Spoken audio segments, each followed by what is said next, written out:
And we are live. Good evening, everyone. Or should I say, good afternoon, good morning, good night, depending on where you're tuning in from. My name is Nippon. I am joined here by my co host, Mr. Matt J. Oh, in Nippon style, as frozen. I will take that in my introduction. Hi, guys. Welcome to the SW6 Cast. Nippon is not in the UK, which explains his terrible Wi-Fi. So you'll have to bear with us while Nippon sorts himself out, because he is a wonderful-looking specimen at the moment in his nice frozen pout that he's doing right now. But big up everyone that is listening or who will be listening after the stream has been finished. Chelsea Football Club. What can I say? Unstoppable in the Europa Conference League. Not a surprise. It's our competition, basically. If we don't win it, it's embarrassing. And we're doing all right in the league. We're doing well. We're doing good. We're doing good. We're doing very, very, very well. And obviously we've got Aston Villa, who are a good team, but not doing particularly well at the moment. Are we catching them at the right time? Potentially. Chelsea have got a favourable run of games coming up. Is this the time for us to get through and win? We'll get into top four potentially. We will have to wait and see. Still waiting for Nippon to rejoin me, but obviously that is taking a while.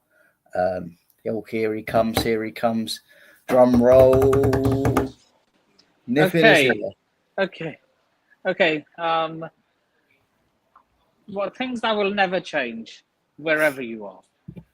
Shit public Wi-Fi. That's why you don't rely on public Wi-Fi, Nippon.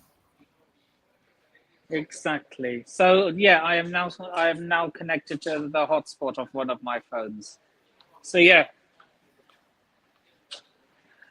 Well, did you? So I'm guessing you didn't watch any. I didn't watch the game either. But from what I heard on the Twitter timeline, people were not comfortable with how we won that game because they say it wasn't easy.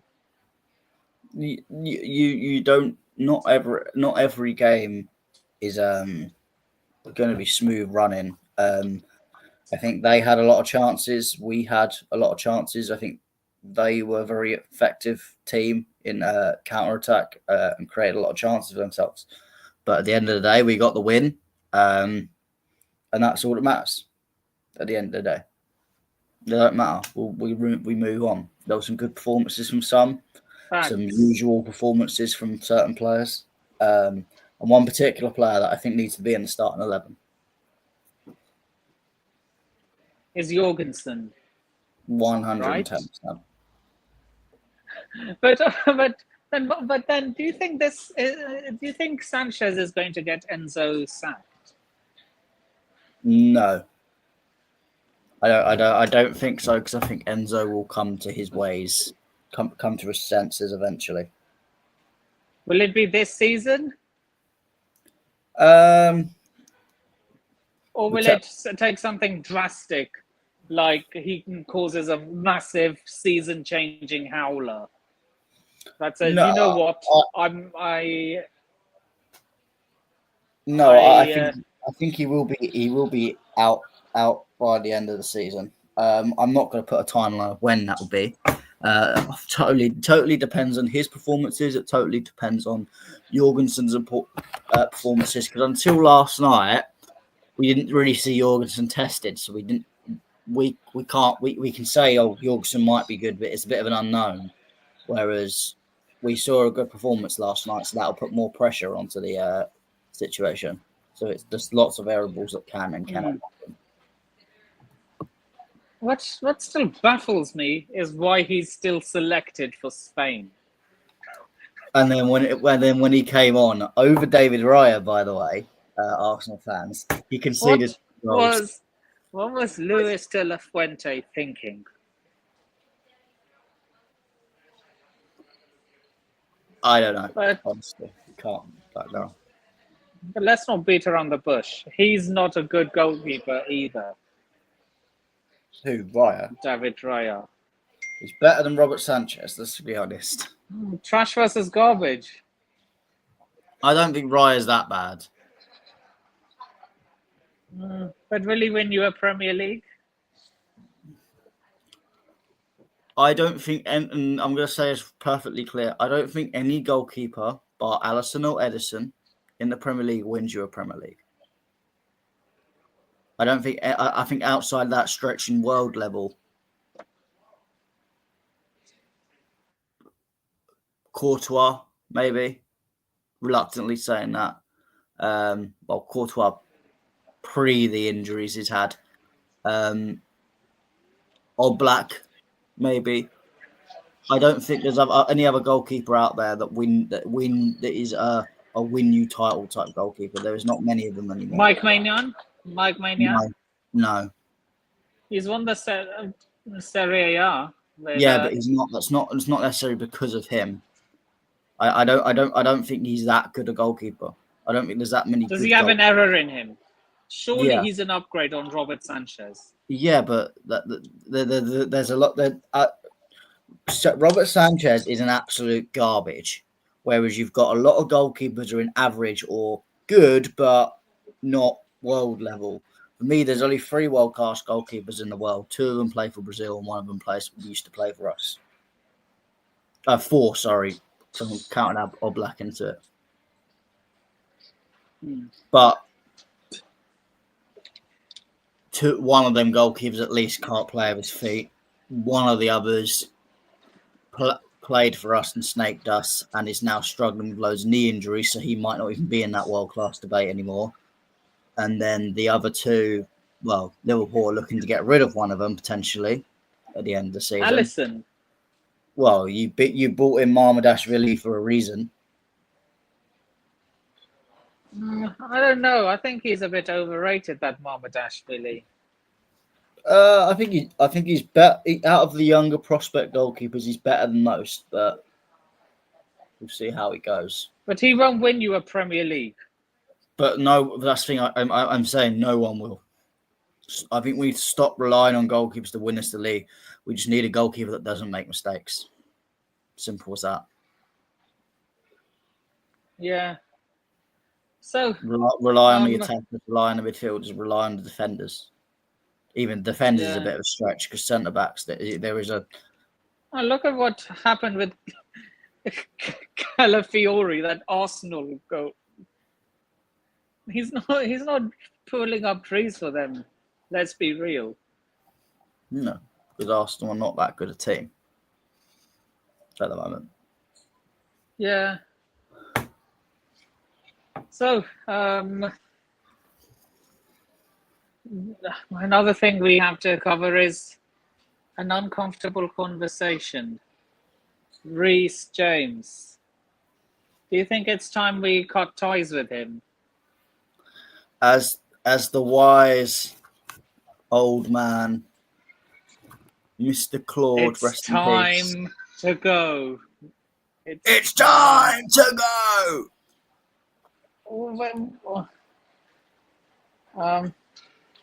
Yeah, it's so sad though.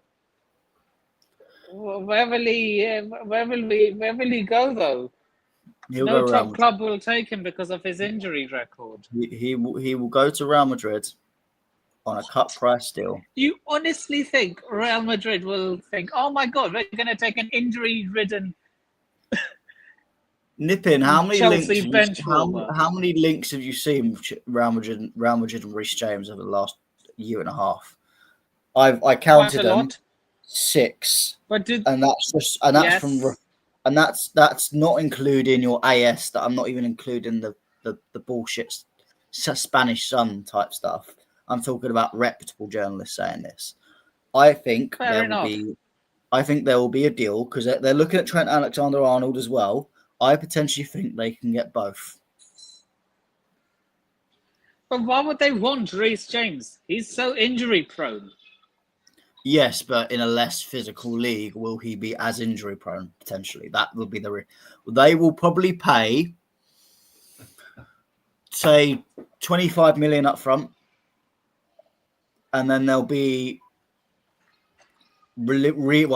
semi-realistic, depends on how Reece James's injuries go, appearances bonuses. So if he reaches 50 appearances, that's another 10 million. If he reaches 100 appearances, that's another 10 million, and it will go up like that. So if Reece James succeeds a bit more at Real Madrid, then we'll get bigger money for him. If he doesn't, then at least we've got 25 million out back, or something around 25, 30, 35 million. Yeah, but then we'll have all our. Then you just know Twitter will go and say, "Oh my God, we made a mistake in selling Reece James. Look at how good he is. We mismanaged him." Mismanaged him? No, we bloody well haven't. But that's how fickle Twitter is. That's how fickle Twitter is. Quite frankly, I could not give a shit what Twitter thinks. Like, this is not a situation like Chalobah where potentially he's not been given a chance. Chelsea have given Reece James every single available chance. A person that is on 250 grand a week and can't play more than 3 games in a row. He has been given every available chance to be fit, just like his sister Lauren has. And Lauren took that opportunity. And apart from this season where she's had a struggle with her calf, she has been relatively okay injury-wise. Unfortunately, for one reason or another, whether it's Reece James's fault for not cutting weight, whether it's training regimes, whether it's physios either on Reece James's private end or the Chelsea physio, whether it's potential moments in time when managers have rushed him back, he's not getting better, or just frankly plain bad luck genetic wise. But it's not the club's fault. The club has done everything they possibly can to give maybe there's times where Chelsea have made mistakes, of course, of rushing them back. Which player doesn't have that moment, especially when you're a big player? But Chelsea have given Reece James ample amount of time and massive amounts of recovery to get over issues. They've given him a surgery to try and help. They've done everything they possibly can for Reece James while he's on a very big wage and supposed to be the captain. So you cannot say that Chelsea have not given Reece James a chance. If Reece James was playing 10, 20% more games than he is now, Chelsea would probably look to be keeping him and would fight for him to the end. But unfortunately, Reece James is just not available.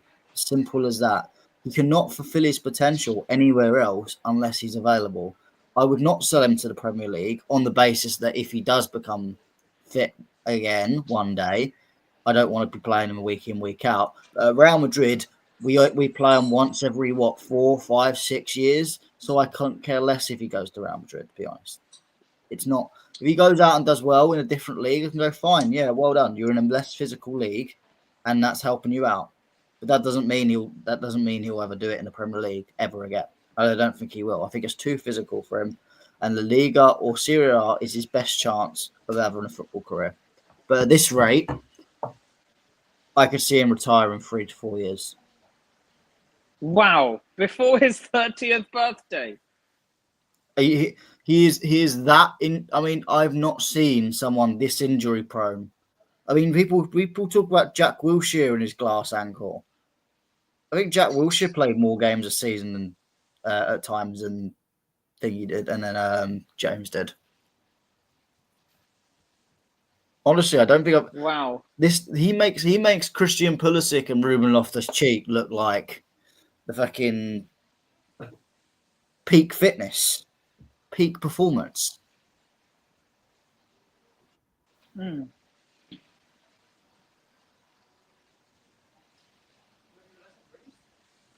One second. Nipping is getting his waiter staff to get him a lovely refreshment. Which reminds me, I should have a refreshment myself, but you know. There you go. That is what it is. Big up to Chelsea fan. I'm not going to highlight his comment because I can't. Ali Nippon could do that. He says, "Big up to my friends. Big up to you too." And he's just said, "I agree. I could see at 2. Sadly, yeah. I mean, it is what it is. I would love to be happy for Reece James. This breaks my heart. Say this, but it is just time to go. This club has got to be ruthless. Why didn't the surgery help him in any way, shape, or form? Do you want my? That's why he took so much time off, so that he could get back. Do you want my professional opinion? Yes. I think he's still too big. What do you mean? Then, okay, maybe just lose some weight then. Well, he does. He needs to lose a lot of weight. I've been asking this for the last year and a half. Then maybe that's what's leading to his injuries. Lose some weight, and then you can be back to your best again. Simple as.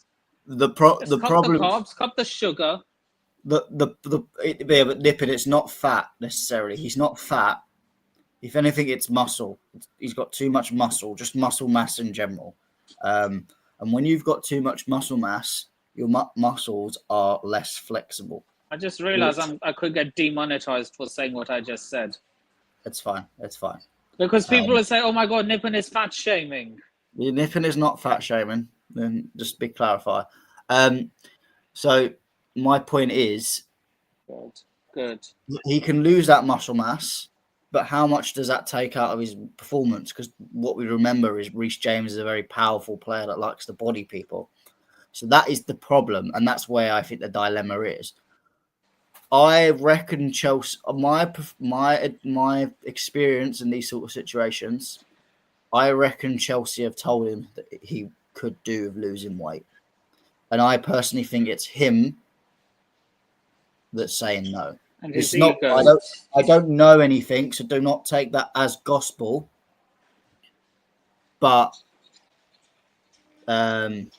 yeah, he needs to lose weight, and it's not an easy process to lose muscle. It's easier to lose fat, because you've got to lose it gradually, and you've got to lose it in a controlled manner. Otherwise, you lose too much of the wrong muscles, and that causes more injuries.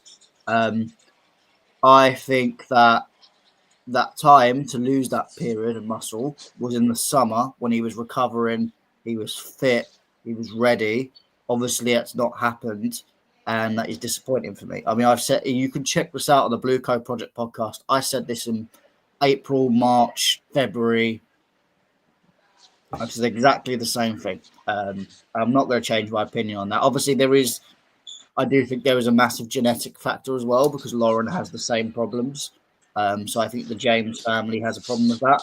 But you need to put the work in. I mean, I've seen Lauren do it, and Reece hasn't. So that's it. Scared of drink.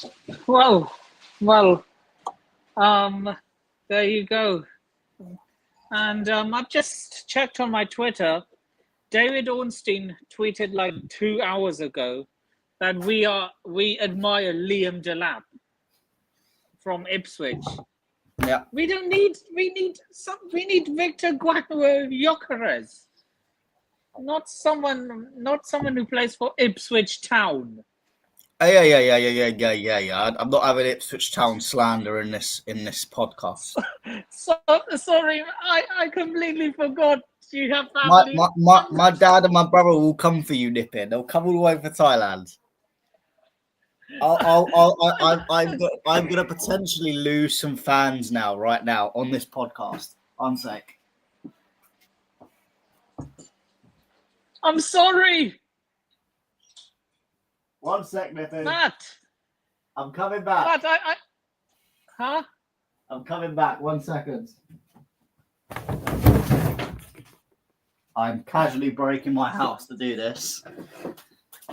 Matt, I'm sorry. I completely forgot. I am sorry, not sorry. don't apologize. I am sorry. It's my only half and half scarf. Usually I hate these things, but it reminds me of the day that Chelsea spanked Ipswich 8-0, and I've never let my dad down on this. Me and my mum love it.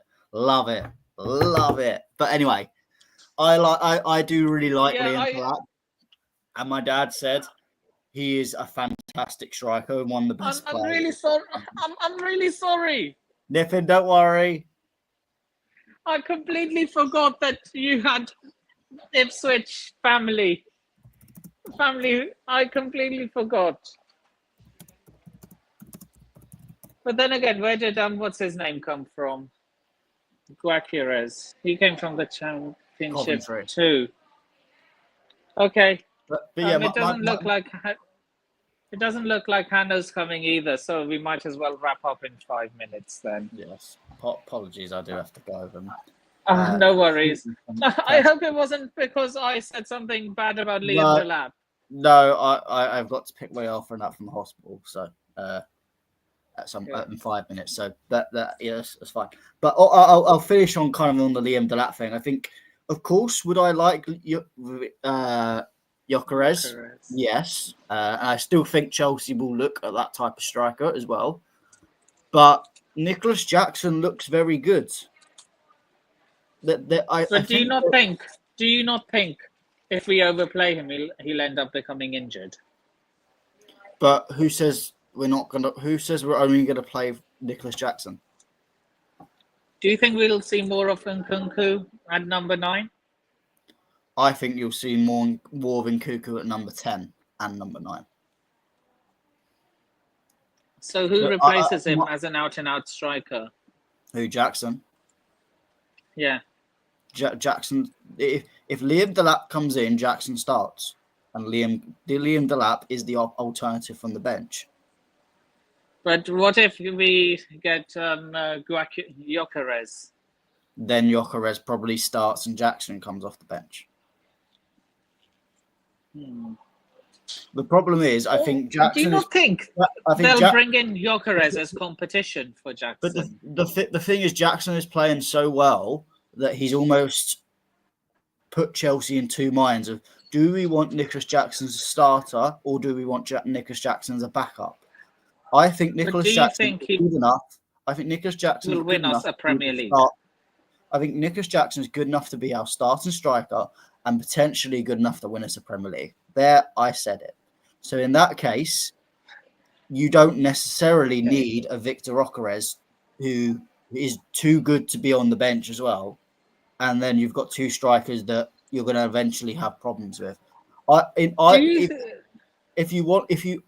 think there is a case where you could have Victor Gyökeres starting and Jackson either on the wing or up front and playing both roles. But we've got a lot of wingers as it is already, so that might be a problem in squad depth. But I think Liam Delap is a very good alternative. He's a very good plan B striker. He's strong, tall, physical, links up very well, but can also create his own chances as he's done at Ipswich. I think he's a very good prospect. Obviously, another Man City Academy product, and look how good Cole Palmer did for us. Here's a question. I think Liam Delap, especially at a price of 25, 30, 40 million, is a very potentially good buy to add to a brilliant squad already. A squad, by the way, is not lacking in goals. We're already scoring some of the most goals in the Premier League at the moment. It's the back line that I'd rather spend bigger money on at the moment. Do you see Liam Delap as a future 20-goal-a-season striker? For the right team, definitely. For us? For us, depends on how much game time he gets. Obviously, if he's playing second fiddle to Jackson, then no, he's not going to have the game time. If you gave in his prime, if you gave him all season long, maybe. It's harder to judge. I think Jackson's more likely to get it. That's why I think Jackson will start. Chelsea fan, would you start Jorgensen on Sunday, nipping and that? I would. Yeah, I would. I said it in the Blue Co Project podcast chat.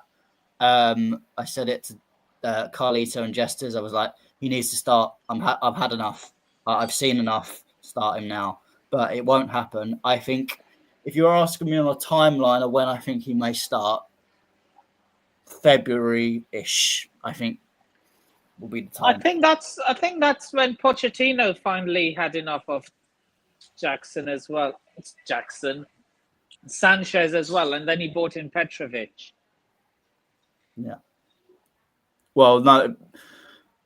Let's be real. Let's be real with that. Pochettino let Sanchez out because Sanchez got injured. But then when he gained fitness again, he didn't come back into the team. Yes, because I think there's an argument to be made that he was eventually going to bench him anyway. No, because I think he would have done it already. I mean, it might give him the opportunity to, but I do still think that Petrovic just happened to play fairly well at the start of his time in goal, and that persuaded Pochettino rather than Sanchez himself. But here's the question: do you think Sanchez knows he's not good enough, or do you think his ego just lets him get the better of him? I think Sanchez knows he's under pressure, some sort of pressure, especially with the fact that the club have had rumours go out, and then they've briefed them. When the club has to brief that something's not true, that's because it's startling something behind the scenes, and that will be because Robert Sanchez is probably worried, and they're trying to calm things down because at the end of the day they can't get anyone in now, so they've got to just use what they've got. But yeah, do you think Chelsea mollycoddle their players far too much? In what way do you mean?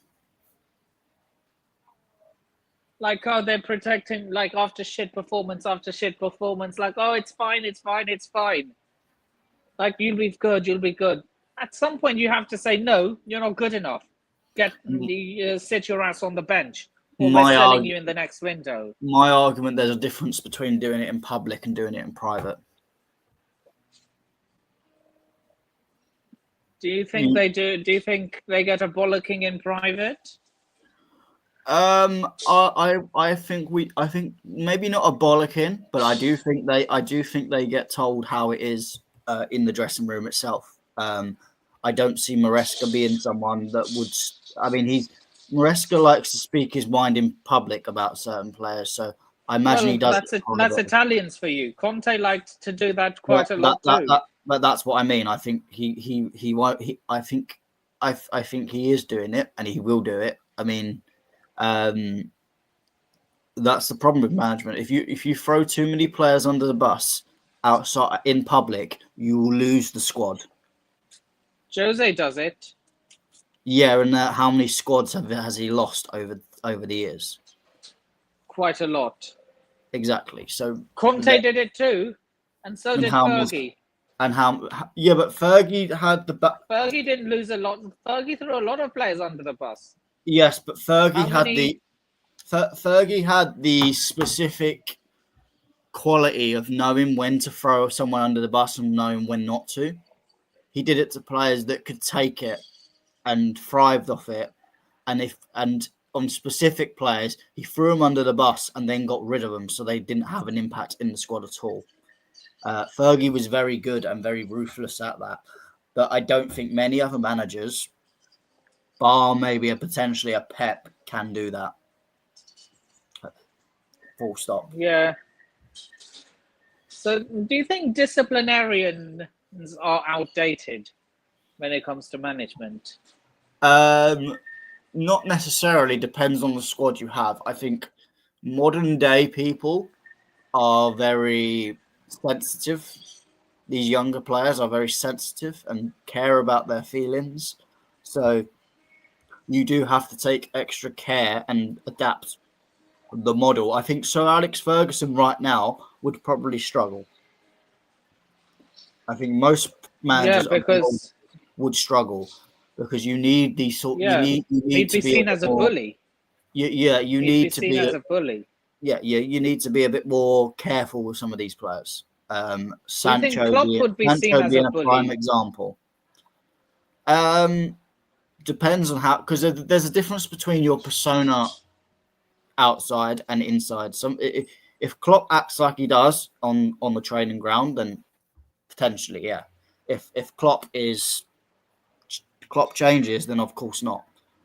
Nippin, I do have to go in about a minute's time. Yeah. Anyway, before we wrap up, just one last thing which we have to cover, which is the Aston Villa game. Quick prediction.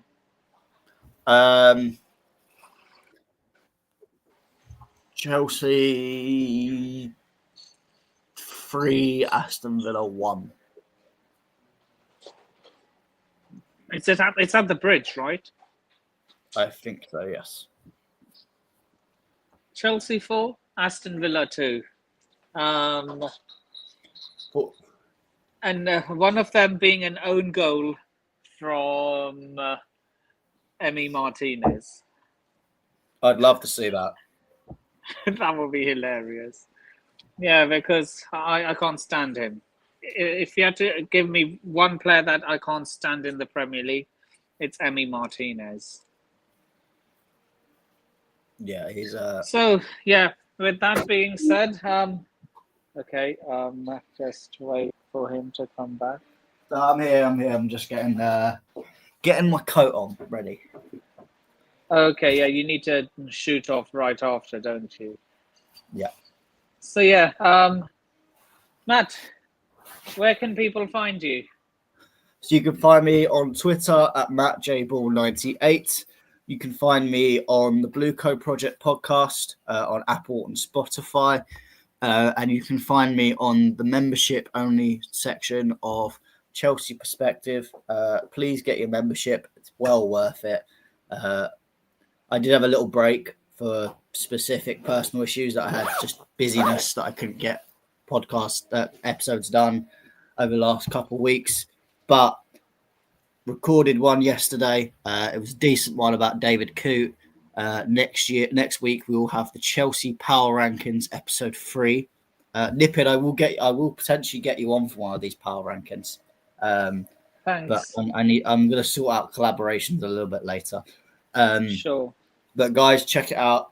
Very worth the price to hear this wonderful voice. Yeah, we'll end together, Matt.